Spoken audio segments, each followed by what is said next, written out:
Hello, everyone, and glad I could connect with you this week.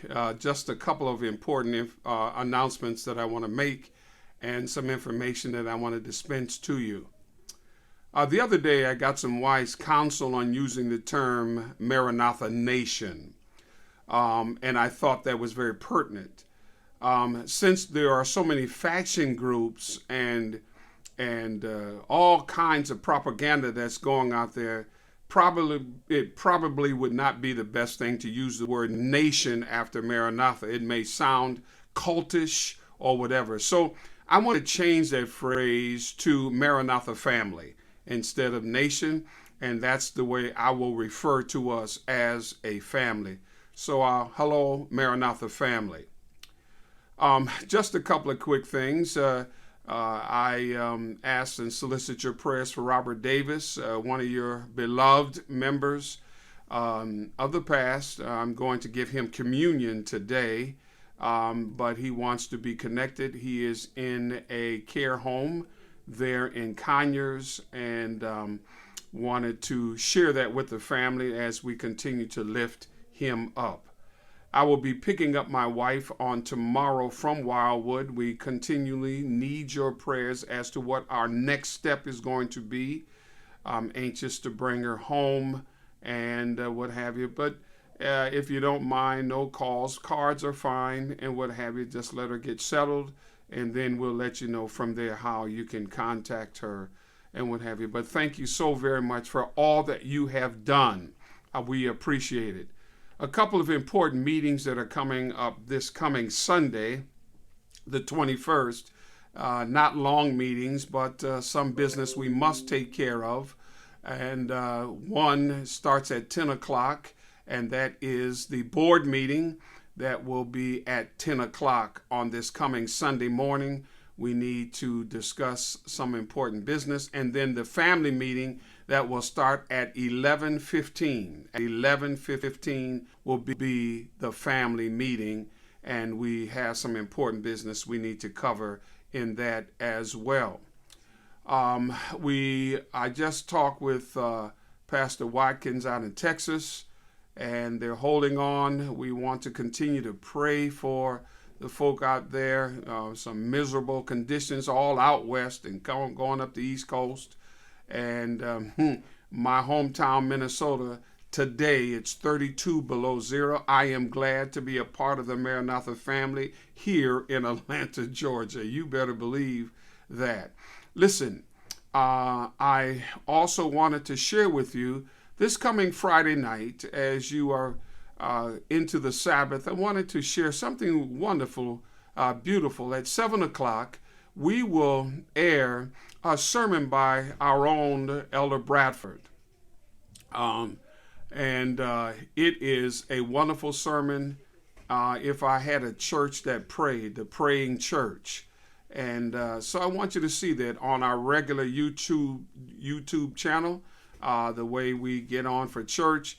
That will be aired this Friday night from our channel of Maranatha, and invite you to look at that. I think it's a good way to segue our Sabbath worship and experience, and so we wanted to share that with you. From time to time, when we find something good and wholesome spiritually, we will be glad to share that information with you or present that on our YouTube channel. As you can see, that it is wonderfully put together, and you will find wonderful, wonderful, wonderful ways to grow spiritually through our channel there that has so many presentations. So that's what's coming up shortly. Anything else we'll be sharing with you. But remember those two meetings this coming Sunday. Remember to, folk, wear your mask. No matter what people say, wear your mask. And I know there are those who advocate don't get the vaccine shot and what have you. You pray about that. Your pastor will be doing that by the grace of God when it's available to me. And of course, that is not to say that you should or should not do it. But there are a lot of conspiracies out there that are speaking against it, and a lot of folks speaking against wearing masks and all. Do what is right. Put your mask on, keep your distances, stay well. Just got a message from one of my former churches. One of my former church lady, a very strong worker of the church, their husband just died last week of the COVID. All right. So, folk, this is real. No matter what people say, it is a real disease. And now they're finding all these different strands from Australia and from South Africa, some from Russia, and you name it. So you've got all of this coming at us. Folk, please be careful. Don't be foolish. Wear your mask. Keep your distances. Wash your hands. Make sure you're practicing good and wholesome things. Remember, you could be a carrier to someone else whose immune system is not as strong. Our parents, grandparents, aunts, uncles, cousins, you name it, could be affected by that. So please do the right thing. I want to thank Sister Ann Thompson and her staff again for reaching out to our community and making sure they have something to eat.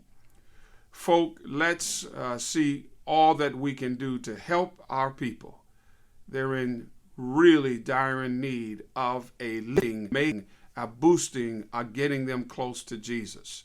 That's what, and that's the reason why we do exist. So let's keep that going. I believe that's all that I have to say to you. If anything else comes down the back, oh yes, I remember Sister Olive Powell, who is still in the hospital, and she's been there and will be there a little while. Jewel Sterling, we want to continue to remember to lift her up. Also, Sister Staley, who buried her brother on this past week. So please remember those families and others who may be struggling at this time. Beretha, who lost a sister, as you heard, and others who are dealing with grief at this hour. We would like to just keep them lifted up in prayer.